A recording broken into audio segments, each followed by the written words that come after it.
श्री गणेशाय नमः. श्री स्वामी समर्थ. जय जय स्वामी समर्थ. ओम श्री परमात्मने नमः. आज आपण इथे सेवेसाठी संत मुक्ताबाई यांचा एक अभंग घेतलेला आहे. अभंग.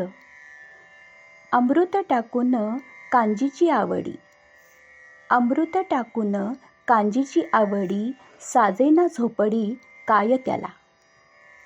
खरासी अखंड गंगेचे हो स्नान, खरासी अखंड गंगेचे हो स्नान, गेले वाया विण जिणे त्याचे.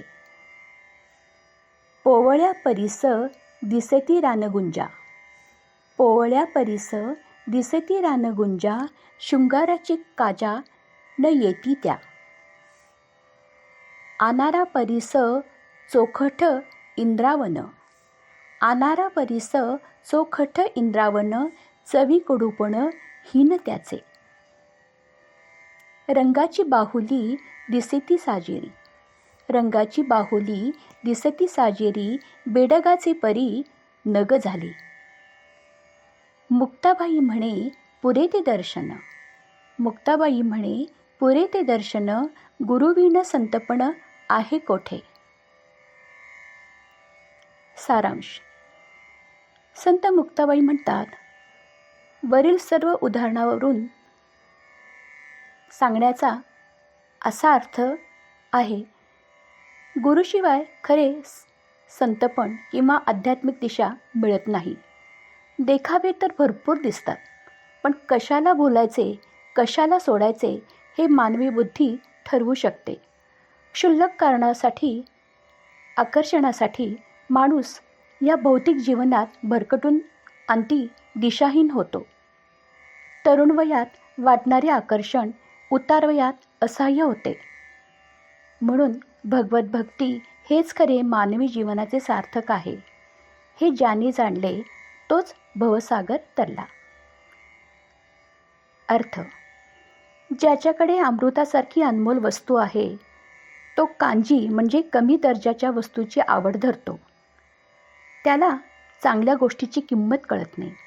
अशा माणसाला मोठेपण ज्ञान शोभत नाही.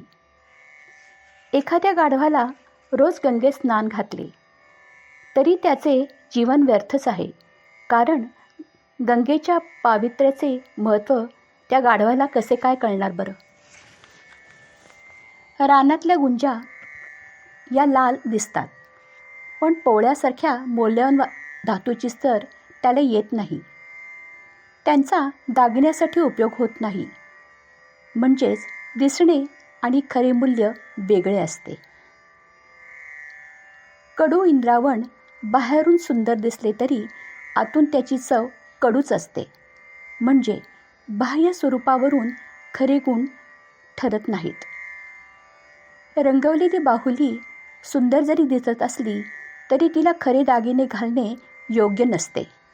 म्हणजेच बाहेरून सजावट असली तरी आतले मूल्य खरे नसते. मुक्ताबाई म्हणतात, अशा अशाश्वत गोष्टींचे दर्शन आता पुरे. गुरुशिवाय खरे ज्ञान अध्यात्म प्राप्त होणार नाही. बाह्य वेशावरून कोणी संत बनत नाही. श्री स्वामी समर्थ.